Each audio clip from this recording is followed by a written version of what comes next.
Всем привет, друзья! Меня зовут Петр, я представляю компанию Добрый Огонь, и сегодня у нас на обзоре печь камин Ахта от компании Metabel. В этом обзоре мы посмотрим ее устройство, особенности и решим, для чего она наилучшим образом подходит. Первое, что хочется отметить, это очень хорошие пропорции ширины и высоты модели. Ширина здесь будет составлять 56 сантиметров, на высоту 86 сантиметров. То есть речь сейчас не столько о цифрах, сколько о том, как это смотрится пропорционально. При этом стекло у нас занимает достаточно большую площадь лицевой поверхности, что хорошо.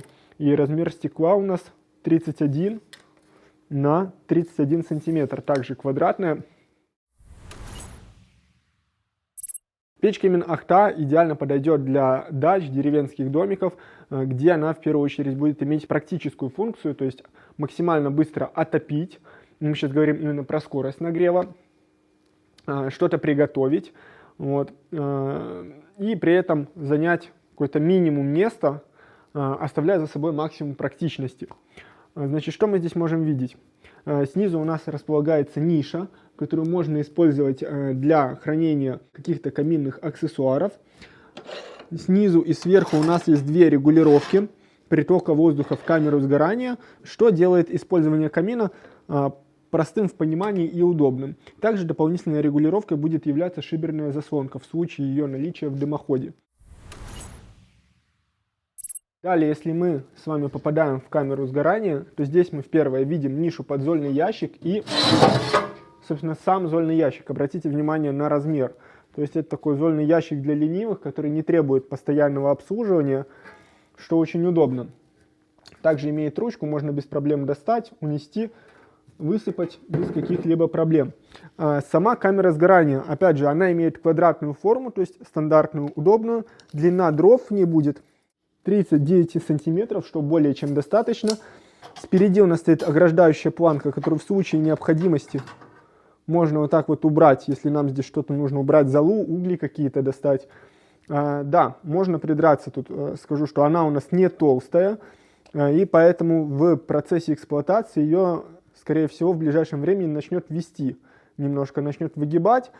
Скажем так, на установку и последующее изъятие из этих пазов это никак не повлияет, потому что здесь специально предусмотрен зазор. Наверное, так раз на этот случай. Но в целом, скорее всего, немножко форму она свою изменит, что на работе, конечно, никак не скажется. Далее, там у нас сверху идет система дымоудаления, которая представляет из себя два пламяотсекателя, две пламяотсекающие пластины. Это сделано для того, чтобы максимально сохранить тепло внутри камеры сгорания, а не отапливать улицу. Если мы посмотрим на дверь, то здесь мы можем видеть по всему контуру, как на двери, так и за стеклом проложены керамические шнуры, чтобы уплотнить дверь при закрытии, тем самым исключить какие-то щели, через которые неконтролируемо будет поступать воздух в камеру сгорания. И вот ниже мы можем видеть регулировку. То есть ходит такая вот пластина, и она обеспечивает приток воздуха под колосник. Пластина стальная, но поскольку она расположена снизу, то есть на уровне зольного ящика, критических температур там не будет. Ее не будет вести, она будет себя здесь отлично чувствовать. Что касается верхней регулировки, то она обеспечивает приток воздуха на стекло, тем самым создавая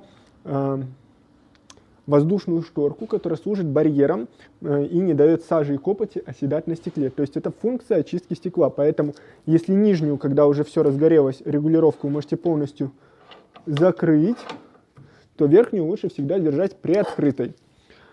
Это что касается камеры сгорания. Колосник здесь у нас традиционно чугунный. Футировка что на дне, что на боковых стенках, на задней стенке, везде у нас шамот. 23 мм толщина шамота, то есть это толстая шамотная плита больше 2 сантиметров, что отлично защищает корпус от температур. То есть несмотря на то, что это сталь, жить она будет хорошо и комфортно себя чувствовать.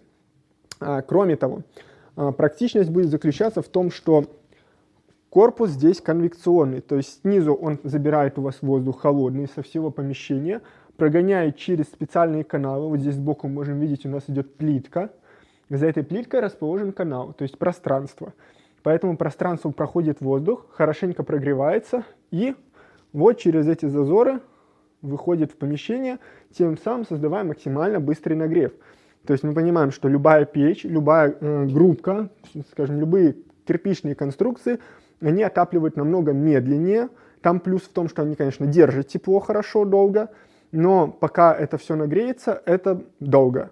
Здесь мы максимально быстро, за короткий промежуток времени, начинаем получать уже тепло. Один из важных таких ключевых моментов, завязанный на практичности, это варочная панель. Вот так вот мы можем открыть. Удобно, что мы можем и закрыть, если нам не надо. То есть и просто будет декоративная верхняя плита. Но мы можем открыть. Нужно заметить, здесь не просто варочная панель в виде чугунных колец. Здесь целая чугунная плита. И по-хорошему здесь можно спокойно разместить каких-то два, там, я не знаю, предмета, типа кастрюльку, чайник, не только один. Как это работает? То есть важный еще момент. Многие спрашивают, не будет ли проходить дым? Не будет, потому что если мы снимем плиту, мы видим, что здесь, как и за стеклом, установлен керамический шнур проклеен, чтобы как раз у нас обеспечивалось плотное прилегание к корпусу и, следовательно, чтобы у нас не проходил никакой дым. Вот так это все просто, легко. Снимается, ставится. Конечно, нужно это делать, когда камин остывший. Это и плюс к тому, что удобно, если что, можно это все дело почистить, вымести. Если у нас где-то что-то просыпалось, там пролилось, чуть-чуть остались какие-то пятна, это все легче обслуживать, когда это все вот так вот легко снимается. Отсюда, кстати, у нас видны и конвекционные канавы, конвекционные тоннели, откуда идет горячий воздух. Вот. Единственный момент, что за большую практичную варочную поверхность нужно было платить тем, что дымоход у нас выводится здесь исключительно сзади. Но это не значит, что нам нужно выводить дымоход обязательно в стену. Это говорит о том, что если мы хотим выводить дымоход в потолок, мы просто сзади ставим сначала тройник на 90 градусов и потом поднимаем вверх. То есть на самом деле, если правильно подойти к этому вопросу, проблем никаких нет. Несмотря на то, что дымоотводящий патрубок стоит сзади, мы все равно можем повести дымоход как нам удобно. Можно в стену, можно в потолок. Еще немножко цифр. Диаметр дымохода здесь будет составлять 150 мм, что является одним из самых ходовых диаметров, и найти можно его без проблем. Также стоит сказать, что мощность печи камина 8 кВт, что позволяет отапливать до 80 метров квадратных. Модель эта максимально практичная получилась у производителя. Плюс вы можете набивать ритм вот такими движениями.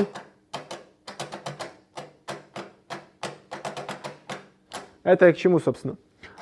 Есть маленькие какие-то недочеты в отношении ограждающей пластины, некоторого лязгания вот этих регулировочных рычагов, но все это, скажем так, становится таким невзрачной мелочью, когда мы узнаем цену, а цена здесь составляет что-то там в районе $450. То есть за $450 поставить себе на дачу полноценный отопительный прибор, который быстро будет обогревать, неприхотливый, еще и красивый, где можно посмотреть на огонь и при этом в случае необходимости что-то приготовить, вскипятить, ну, это более чем. То есть полноценный отопительный прибор, который быстро за счет конвекционной своей способности нагреет ваше помещение, даст возможность вам полюбоваться на огонь, даст возможность что-то приготовить, что-то очень-очень вкусное. И все это в цену $450, это очень и очень хорошее предложение от производителя. Можно ли найти какую-то альтернативу в эту сумму? Ну, наверняка, наверное, да. Если мы что-то будем искать, мы плюс-минус найдем.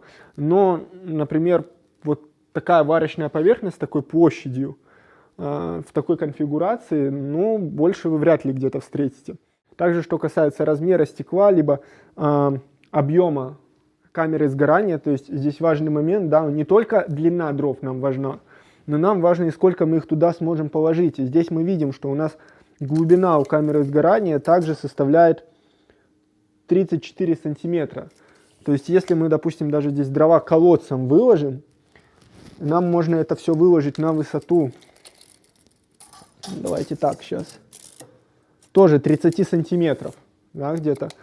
Мы получаем очень большую закладку. О чем это говорит? О том, что, первое, нам не нужно часто туда подкидывать, и второе, если мы ее переводим в режим длительного горения, то есть у нас здесь еще будет шибер, мы перекрываем шибер частично, закрываем вот эти вот притоки воздуха, дрова начинают тлеть, и на одной закладке, за счет объема самой закладки большого, она может максимально долго поддерживать температуру в вашем помещении. И вот уже что касается объема топочной камеры, то найти что-то похожее в такие деньги действительно сложно, чтобы можно было также хорошо заложить плотно дровами. Причем это удобно. В принципе, даже отталкиваясь от отзывов клиентов, вот решение для дачи в виде Ахты можно назвать одним из самых лучших, пользующихся спросом за счет того, что она сразу закрывает множество потребностей, которые у нас возникают на даче. То есть нам надо приехать быстро нагреть, чтобы не ходить там, да, в куртке, что-то за это время еще и приготовить успеть, и вечерком, чтобы можно было удобно сесть перед камином, посмотреть там на горящее поленье или угли и отдохнуть. И все это, при этом мы хотим, как правило, на дачу получить за минимальный бюджет. Вот в этом плане это идеальный вариант. Если вы хотите приобрести печь камин Ахта, вы можете обращаться в наши салоны Минска и Гомеля. Вся информация будет в описании под видео.